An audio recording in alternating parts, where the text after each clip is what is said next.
నమస్కారం. జై శ్రీమన్నారాయణ. మధ్యలో వచ్చిన అలవాట్లు ఏంటో చూద్దాం.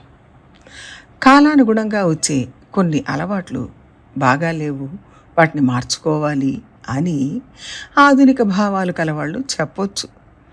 అవి నిజంగా మార్చుకోవాల్సినవి కూడా కావచ్చు. కానీ అందులో ఒక గందరగోళం ఏమిటంటే, ఈ అభిప్రాయం వలన మన మనసులో ఒక తప్పుడు భావన ఏర్పడే అవకాశం ఉంది. అదేమిటో చూద్దాం. ఉదాహరణకు భోగి పండగ తీసుకుందాం.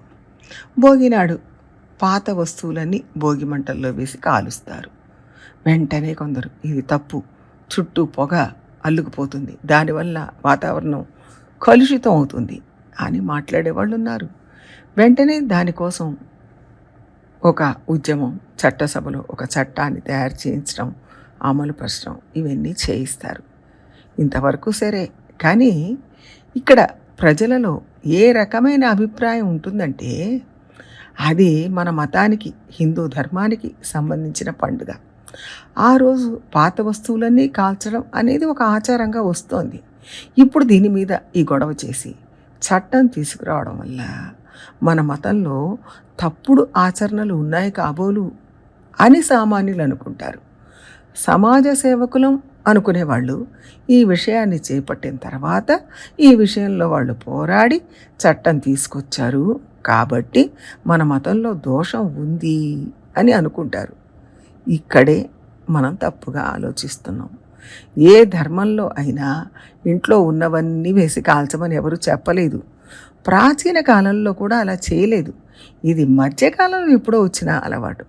అది ప్రాచీన కాలం నుంచి ఉన్న అలవాటు అని, ఆచారం అని మనం ఎక్కడా చెప్పలేదు, మన పెద్దలు చెప్పలేదు. మధ్యకాలంలో వచ్చింది. ప్రస్తుత కాలంలో ఎవరో దాని మీద చర్య తీసుకోండి అని డిమాండ్ చేయడం, ఆ పద్ధతి ఆగిపోవడం, ఇవన్నీ జరిగాయి. ఇప్పుడు దీని మీద ఉద్యమం చేసిన వాళ్ళు మీ మతం ఇలాంటివన్నీ ఆచరిస్తుంది అని చెప్తారు. ఎవరైనా ముందుగా అసలు ఈ పద్ధతి మతంలో చెప్పబడిందా లేదా, ఎప్పటి నుంచి ఆచరిస్తున్నారు అని తెలుసుకోవాలి.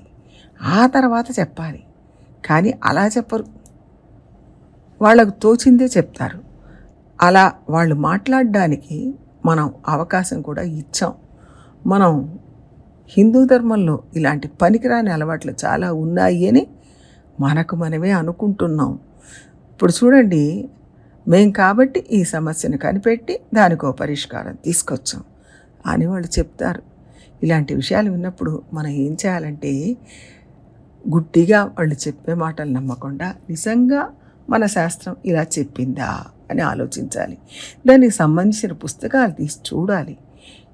ఏది అందరికీ ఉపయోగకరమో, ఎవరికి ఇబ్బంది కాదో అలాంటివే మన శాస్త్రం చెప్తుంది తప్ప అందరికీ ఇబ్బంది కలిగించేది ఇది మన శాస్త్రం చెప్పదు. అవి మధ్యకాలంలో వచ్చిన అలవాట్లు కావచ్చు. దీపావళి పండుగ వచ్చిందనుకోండి, అందరూ బాణాసంచాలు కాలుస్తారు. దానికి వెంటనే సామాజిక సేవకులు అనుకునేవాళ్ళు ఇంత డబ్బు వృధాగా ఖర్చు పెట్టారు, అంతేకాక పొల్యూషన్ పెరుగుతోంది, సేఫ్టీ మెజర్స్ పాటించరు, నియమిత సమయంలోనే కాల్చాలన్న నియమాన్ని పాటించరు అని ఇలా చాలా చాలా చాలా చెప్తూ ఉంటారు. కానీ పాత రోజుల్లో దీపావళికి ఈ బాణాసంచా కాల్చారా అంటే లేదు. ఆ రోజుల్లో అంత డబ్బు కూడా లేదు. వాళ్ళకు తిండి బట్ట మినిమం ఉంటే చాలు. అంతకెక్కువ వాళ్ళు పాకులాడలేదు, అంతకెక్కువ వాళ్ళ దగ్గర లేదు. దాంతోనే సంతృప్తి పడేవాళ్ళు. మధ్యకాలంలో కాస్త చేతిలో డబ్బులు ఆడుతుంటే బాగా ఖర్చు పెట్టడం నేర్చుకున్నాం. చేసేవాళ్ళు చేసుకుంటున్నారు, లేనివాళ్ళు ఊరుకుంటున్నారు. అది వేరే విషయం. కానీ అది ప్రాచీన సంప్రదాయం కాదు, అలవాటు కూడా కాదు, మధ్యన వచ్చిన అలవాటు. ఇంకో విషయం కూడా చూద్దాం. ఆహారం ఏం తినాలి అని శాస్త్రం చెప్పింది. గోధుమలు తినండి, బియ్యం తినండి, కానీ కొంచెం తగ్గించి తినండి, తెల్లగా ఉన్న పదార్థాలు తినకండి, తెల్లని పిండి తినకండి, తెల్లని పంచదార తినకండి అని ఇప్పుడు కొత్తగా చాలా చాలా ఆహార నియమాలు చెప్తున్నారు. ఇది చూసి మన మతంలో అన్నీ తెల్లగానే ఉంటాయి కదా అనుకుంటాం. పొంగల్ చేస్తాం, దధ్యోజనం చేస్తాం, ఇవన్నీ తెల్లగానే ఉంటాయి. వీటన్నిటిలో పాలు పెరుగు బాగా వాడతాం. దేవాలయంలో ప్రసాదాలు కూడా అంతే. పులిహోర, చక్కెర పొంగలి, కొబ్బరన్నం, కదంబం ఇట్లా రకరకాల అన్నప్రసాదాలు ఇస్తారు. ఈ రోజుల్లో అన్నమే తినొద్దంటున్నారే. ఆ ప్రసాదాల్లో కూడా తెల్లటి బియ్యమే ఉంటుంది కదా. నెయ్యి, నూనె కూడా బాగా ఉపయోగిస్తారు. పాలు, పెరుగు ఉపయోగిస్తారు. అది ఎంత పెడతారు అంటే చేతిలో పట్టినంత ప్రసాదం ఇస్తారు. అందువల్ల ఆ కాస్త నెయ్యి, నూనె, పెరుగు తినడం వల్ల నష్టమేమీ లేదు. పైగా అన్నీ అలా కొంచెం కొంచెం తినడం వల్ల ఆరోగ్యం బాగుంటుంది. పూర్తిగా భోజనం అదే చేస్తే ఆరోగ్యానికి మంచిది కాదు. మన పెద్దలు కూడా అలాగే ఉండేవారు. మన సాంప్రదాయం ఈ తెల్లటి బియ్యం తినమని చెప్పలేదు. ఆ రోజుల్లో దంపుడు బియ్యం తిన్నాం, బాగా శారీరక శ్రమ చేసాం, అప్పుడు బాగానే ఉండింది. నవధాన్యాలు వండుకున్నాం, ఆకుకూరలు, కూరగాయలు బాగా తిన్నాం. ఆయా కాలాల్లో వచ్చే పళ్ళు, కూరగాయలు తప్పనిసరిగా తిన్నాం. రకరకాల పళ్ళు బాగా తిన్నాం, ఎండబెట్టిన పళ్ళు తిన్నాం. ఏది తిన్నా మితంగా తిన్నాం, ఆరోగ్యంగా ఉన్నాం. ఇప్పుడు కొత్త ట్రెండ్లో హెల్త్ డైట్ అంటున్నారు. దాంట్లో ఇవేవి తినొద్దంటున్నారు. బియ్యం తినడం వల్ల నష్టం అని డాక్టర్లు చెప్తున్నారు. ఇవాళ తింటున్న ఫాస్ట్ ఫుడ్స్ గురించి వేదాల్లో ఎక్కడా చెప్పబడలేదు. ఇవన్నీ ఈ మధ్యకాలంలోనే కదా పరిచయం చేసుకున్నాం.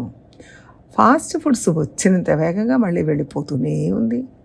దేవాలయంలో రోజుకొక రకం సుండలు, అదే గుగ్గిళ్ళు అంటాం కదా, అవి ఇస్తారు. అవన్నీ తినడం ఆరోగ్యమే. అది కూడా దోశల్లో పట్టేటంత ఇస్తారు. అంత తింటేనే మన ఆరోగ్యం బాగుంటుంది. అంతకెక్కువగా తింటే మంచిది కాదు. ఈ రోజుల్లో తెల్లటివి ఏవి వాడకండి అంటున్నారు కదా. పాతకాలంలో తెల్లటి పంచదార లేనే లేదు. బెల్లం, ఎర్ర పంచదార వాడేవాళ్ళు. మధ్యకాలంలో వచ్చిన అనవసరపు అలవాట్లు ఈ రోజుల్లో మార్చాలని ప్రయత్నం చేస్తున్నారు. మంచిదే, కానీ చెప్పేటప్పుడు వేదకాలం నుంచి ఇదే అలవాటుగా ఉన్నట్లుగా చెప్తున్నారు. కానీ ఇవన్నీ వేదకాలం నుంచి లేవు. కాబట్టి దీన్ని ఇవాళ మనమే మార్చామనుకోవద్దు. ఆ రోజుల్లో ఈ అలవాట్లు అసలు లేవు, మధ్యకాలంలో వచ్చాయి అని గుర్తుపెట్టుకోవాలి. మనం కూడా మన మతంలో ఏవో ఇట్లాంటి తప్పుడు ఆచారాలు, అలవాట్లు ఉన్నాయని భ్రమపడద్దు. ఇవన్నీ మధ్యకాలంలో వచ్చాయి, మధ్యలోనే పోతాయి. ఎవరికైనా సందేహం వస్తే మూల పుస్తకాలు తీసి దాంట్లో ఏం రాశారు అని చదవండి. గతంలో ఎలా జరిగింది అని చదివి తెలుసుకోవాలి, లేదా చదివిన వాళ్ళని అడిగి తెలుసుకోవాలి.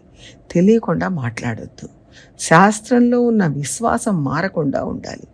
వీళ్ళు చేసే గందరగోళంలో శాస్త్రం మీద విశ్వాసం చెదిరిపోకూడదు అని చెప్పాల్సి వస్తోంది.